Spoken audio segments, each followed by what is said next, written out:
Hi అండి, welcome to Jyothish kitchen. ఈరోజు మన కిచెన్లో నువ్వుల కారం అండి.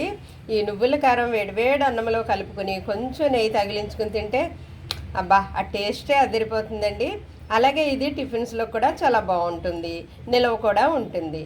మరి నువ్వుల కారం నిలవ ఉండేటట్టుగా చాలా తక్కువ ఇంగ్రీడియంట్స్ అండి, సింపుల్ స్టెప్స్, రుచికరంగా మనం ఏ విధంగా చేయాలనేది ఇప్పుడు తయారీ విధానం చూద్దాం.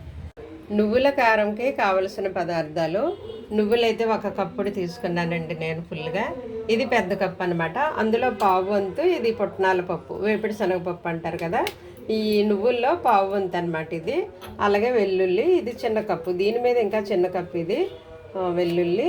అలాగే ఇవేమో జీలకర్ర 2 స్పూన్లు, అలాగే ధనియాలు 2 స్పూన్లు, మిర్చి. ఇది ఎండు కొబ్బరి పొడి అండి. ఎండు కొబ్బరి పొడి మీరు ఎండు కొబ్బరి పొడి ఉంటే వేసుకోండి, లేదంటే మానేయండి. పచ్చి కొబ్బరి వేయొద్దు, ఎందుకంటే ఇది నిల్వ ఉండదన్నమాట. మనము నిల్వ ఉండేటట్టు చేస్తున్నాం కాబట్టి ఎండు కొబ్బరి పొడే వేయాలి, లేదంటే పచ్చి కొబ్బరి వేయొద్దు, స్కిప్ చేయండి. మామూలుగా నువ్వులు పుట్నాలు వేసి ఈ విధంగా చేసుకోవచ్చు. ఇప్పుడైతే ఇవన్నీ డ్రై రోస్ట్ చేద్దామండి. స్టవ్ ఆన్ చేసి ఫ్రై పాన్ పెట్టుకుందామండి. ముందుగా నువ్వులు మనము డ్రై రోస్ట్ చేద్దాం. మామూలుగా ఆయిల్ ఏమీ లేకుండానే పొడి పొడిగా దోరగా వేయించాలి లైట్గా. కొంచెం చిటపట్లు ఆడతాయి కదండి, కలర్ మారి చిటపట్లు ఆడతాయి, అప్పటి వరకు వేయించాలి. ఇలా చిటపట్లు ఆడుతున్నాయి చూసారా నువ్వులు, ఇంతవరకు చిటపట్లు ఆడే వరకు వేయించాలన్నమాట. మరీ మాడిపోకూడదు, ఇలా లైట్గా కలర్ చేంజ్ అయితే సరిపోతుంది. దోరగా వేయించాలి ఇలాగా. చూసారు కదా, ఇలా చిటపట్లు ఆడుతున్నాయి, సౌండ్ వస్తుంది, పైకి ఎగురుతున్నాయి. ఈ టైంలో మనము ఇవి ఆపేసి తీసేయచ్చు. అలాగే ఇప్పుడు ఎండుమిర్చి, ధనియాలు, జీలకర్ర అవి కూడా ఇలాగే డ్రై రోస్ట్ చేద్దాం, వేయించుకుందాం. ఎందుకంటే మంచి కలర్ వచ్చింది కదా, లైట్గా ఈ కలర్ సరిపోతుంది అనమాట. ఇదిగో చిటపట్లు ఆడిపోయి పైకి ఎగిరిపోతున్నాయి. ఈ టైంలో మనము ఆపేయచ్చు, ఇవి తీసేద్దాం.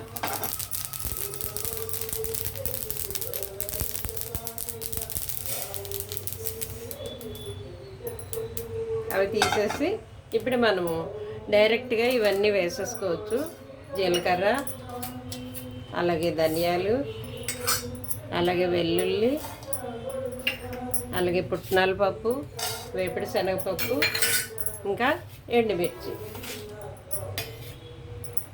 ఇవన్నీ కూడా మనము ఇవి కూడా దోరగా లైట్గా వేగనిద్దాం. డ్రై రోస్టే, నేను ఆయిల్ ఏమీ వేయలేదు, లాస్ట్లో వేద్దామండి ఆయిల్, ఇప్పుడు అవసరం లేదు. డ్రై రోస్ట్ చేద్దాం, కొంచెం వేడెక్కనిద్దాం. ఇవన్నీ కలిపి ఇలా కలుపుతూ వేయించాలండి. ఇవన్నీ కలిపి ఇలా వేయించడం వల్ల మనకి దగ్గు రాదండి. లేదంటే డైరెక్ట్ ఎండుమిర్చి ఒక్కటే వేయించామనుకో దగ్గు వచ్చేసి తుమ్ములు వచ్చేస్తాయి అన్నమాట. ఇవన్నీ కలిపి వేయించడం వల్ల మనకి అది ఆ ప్రాబ్లం తగ్గుతుంది, దగ్గు రావడము, తుమ్ములు రావడము. అవి డైరెక్ట్గా ఎండుమిర్చి ఘాటు రాకుండా ఇవన్నీ కూడా కలిపి వేయించడం వల్ల ఆ ప్రాబ్లం తగ్గుతుంది అనమాట. ఇలా కొంచెం లైట్గా వేయిస్తే సరిపోతుందండి, మరి ఎక్కువ అక్కర్లేదు. కొంచెం ఇవన్నీ కొంచెం కలర్ మారే చూసారా, ఇలా వేగితే సరిపోతుంది అనమాట. చూసుకోండి, మాడిపోకూడదు, ఇలాగా లైట్గా దోరగా వేయిస్తే సరిపోతుంది. ఈ టైంలో మనము స్టవ్ ఆపేసి ఇవన్నీ చల్లారనిద్దామండి. చల్లగా అయిన తర్వాత ఇవి ముందు మిక్సీలో మెత్తగా చేయాలి. ఎండుమిర్చిని ఇవైతే నువ్వులు మరీ మెత్తగా వద్దు, కొంచెం కోర్సుగా చేస్తే సరిపోతుందండి. అది పన్ను కింద పడి తినేటప్పుడు కమ్మగా అనిపిస్తుంది అనమాట. అందువల్ల అవి కోర్సుగా చేయాలి నువ్వులు, మరీ మెత్తగా చేయొద్దు. ఈ ఎండుమిర్చి మాత్రం మెత్తగా పౌడర్ లాగా చేసేద్దాం. చేసిన తర్వాత మరలా మనము తాలింపు చేయాలి. వెల్లుల్లి వేసి వేయించి ఆ తాలింపులో ఇవన్నీ వేసి కలుపుతామన్నమాట. ఇప్పుడైతే స్టవ్ ఆపేస్తున్నాను, చల్లారనిద్దాం. మనం వేయించి పెట్టుకున్న నువ్వులు అలాగే ఎండుమిర్చి చల్లగా అయిపోయాయి. అయితే దీంట్లో సరిపడినంత సాల్ట్ వేసేసి మనం ఇప్పుడు మిక్సీలో పొడి చేద్దామండి. మిక్సీ పట్టుకుందాం. ఈ విధంగా పొడి చేసుకోవాలి. మనం తీసుకున్న ఎండుమిర్చి, ధనియాలు, జీలకర్ర, ఇది పుట్నాల పప్పు, ఈ విధంగా పొడి చేయాలన్నమాట. అయితే ఇది నువ్వులైతే పూర్తిగా మెత్తగా పిండి అయిపోకూడదు, కొంచెం బరకగా ఈ విధంగా గ్రైండ్ చేయాలన్నమాట నువ్వుల్ని. అయితే ఇప్పుడు మనం తాలింపు చేయాలి. దీంట్లోకి కొంచెం వెల్లుల్లి పూర్తిగా తొక్క ఒలిసేసి చిన్న ముక్కలుగా కట్ చేసుకోవాలన్నమాట. ఇవి నూనెలో వేయించాలి. ఇవి నూనెలో వేగిన తర్వాత మనం గ్రైండ్ చేసుకున్న ఈ పొడి, అలాగే నువ్వుల పొడి, అలాగే కొబ్బరి పొడి, ఎండు కొబ్బరి పొడి, ఇవన్నీ కూడా దాంట్లో మిక్స్ చేస్తాము. ఇప్పుడైతే ఇవి వేయించుకుందామండి. వెల్లుల్లి స్టవ్ ఆన్ చేసుకొని మరలా కడాయి పెట్టుకుందాము.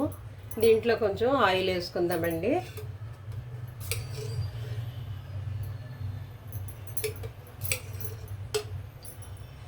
2 స్పూన్లు వేసాను.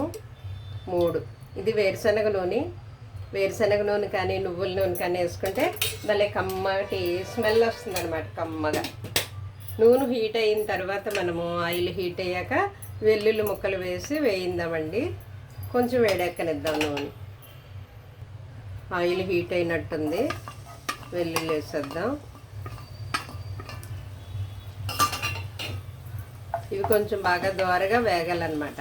వేగిన తర్వాత మిగతా పొడులన్నీ వేద్దాం. ఆ పొడులు వేసేస్తే ఇవి వేగవు కదా, పచ్చి పచ్చిగా ఉంటే బాగోదు వెల్లుల్లి. ఎందుకంటే మన కారపొడి నిల్వ ఉంటుంది, ఎన్ని రోజులైనా నిల్వ ఉంటుందండి. తడి తగలకుండా మాత్రం మనం చూసుకోవాలి, తడిసుకొని పెట్టకూడదు. ఇది రైస్లో వేడివేడి అన్నంలో కలుపుకొని తింటే బాగుంటుంది, అలాగే టిఫిన్స్లో కూడా బాగుంటుంది, నిల్వ కూడా ఉంటుంది. మనము నువ్వులు, అలాగే పుట్నాల పప్పు, కొబ్బరి ఇవన్నీ వేసాం కదండి, చాలా కమ్మగా బాగుంటుంది అనమాట. కమ్మగా వేడి అన్నంలో కలుపుకొని కొంచెం నెయ్యి తగిలించుకొని తింటే ఇంకా సూపర్. వెల్లుల్లి ఇలా వేగే చూసారా, ఇదిగో ఈ కలర్ వస్తే సరిపోతుంది. మరి ఇంకొంచెం డార్క్ అయితే నల్లగా మాడిపోయినట్టు అయిపోతాయి, అప్పుడు మాడి వాసన కూడా వచ్చేస్తుంది అనమాట, తినబుద్ధి కాదు. సిమ్లో పెట్టేయాలి. ఈ టైంలో మనము ఈ పొడులన్నీ వేసేయాలి.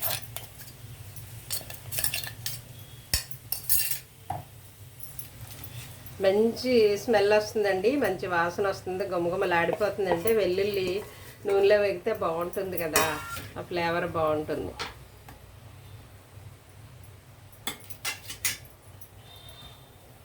ఒక 2 నిమిషాలు ఇలా కలిపేద్దామండి.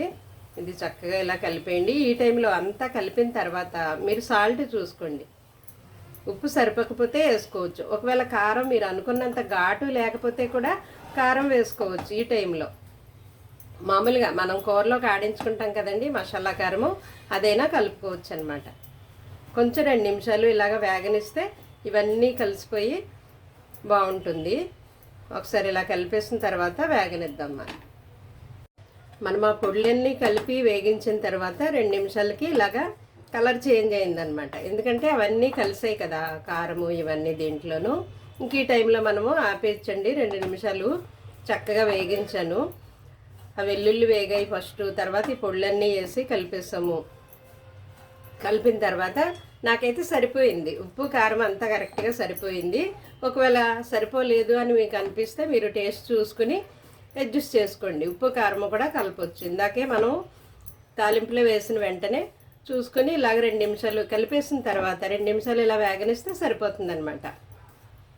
అదంతా కలిసిపోతుంది. అయిపోయిందండి. ఈ టైంలో మనము స్టవ్ ఆపేయచ్చు అనమాట. ఆపేసి ఇది చల్లారిన తర్వాత ఒక డబ్బాలో స్టోర్ చేసుకుంటే మనకి ఎన్ని రోజులైనా నిల్వ ఉంటుందండి, పాడవదు. చల్లారనివ్వాలి. చల్లారిన తర్వాతే మనము డబ్బాలోకి వేసి ఎయిర్ టైట్ కంటైనర్ మూత టైట్గా పెట్టేసుకుని గాలి వెళ్ళకుండా, డస్ట్ వెళ్ళకుండా జాగ్రత్త చేసుకుంటే ఎన్ని రోజులైనా నిల్వ ఉంటుంది. ఓకే అండి, ఇప్పుడు స్టవ్ ఆపేసి చల్లారనిద్దాం. చల్లగా అయ్యిందండి. నేను డబ్బాలో వేసి స్టోర్ చేసుకుంటాను. అక్కడక్కడ నువ్వులు కనిపిస్తున్నాయి చూసారా, ఇలా కనిపిస్తే బాగుంటుంది అనమాట. పన్ను కింద పడి అవి కమ్మగా ఉంటాయి.